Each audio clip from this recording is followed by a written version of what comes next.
You got to know the interpreters. If you get to know them very quickly, they're going to spot any problems that you're facing. You're just really honest with them about them. If you see me doing something silly, you find there's a student that's really not getting, I want to know about it. I'd like to know about the conversations they're having as well, just like I'd like to know what hearing students are saying when they're not supposed to be talking and things like that. Likewise, I say to the students afterwards, let me know if that interpreter's not working out for you. If the notes aren't good, I like to see the notes because I want to make sure that they're actually getting value from that. And they've saved me many times. I'm very lucky. I've got probably a 90% return rate now for my interpreters who know that I speak at about 255 words a minute. In a I'll work on different that this accent summer, and all Neil, the don't rest you of it. worry. But that really does work for me. And checking those notes really also, I think, helps with a lot of what I do. And just going on from the technology very briefly, I've found that technology really helps these groups when they mix. Everyone's using Google Docs these days anyway. They don't want to meet face-to-face. They want to meet in electronic formats where they're not using audio work anyway. And so as a result of that, everybody gets to see what everybody else is doing in that sort of technological format. The other thing that I've had struggles with in the past was I do a lot of stuff online. So if I'm the talking head, that doesn't work in the form of interpreting or anything else. But our closed caption support here for Adobe Connect sessions and things like that is absolutely phenomenal. So that really works well for me as well. I would like to see our new faculty not watch a video of what a classroom's about. Go sit in the classroom. Yes, Go that's it. see what it's all about. Sit there, understand it, feel what they're feeling. I think that's more important than watching a video.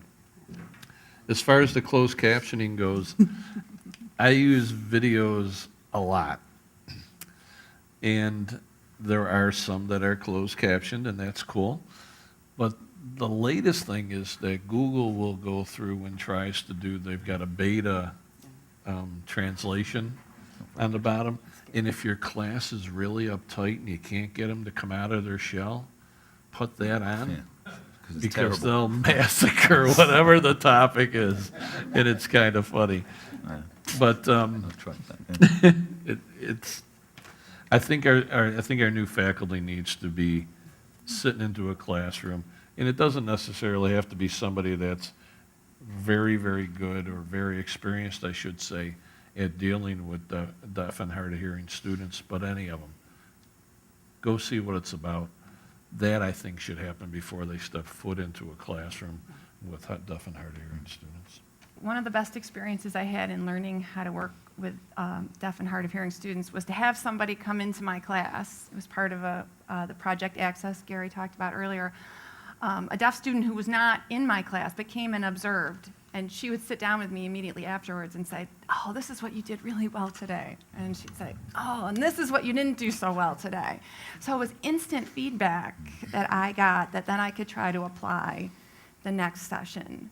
And she probably came to half a dozen classes, right, and just kept giving me that feedback every time. Like, yeah, you're standing in front of the board again. You keep talking to the board, right? That you didn't even notice that the light bulbs were out. Nobody could see what you were writing in that corner of the board, right? And on it went. But it was that instant. And now I remember them, right? But really, I needed it at that moment, not 3 weeks earlier during orientation and then forget about it. I needed on-the-spot feedback, and that really helped me.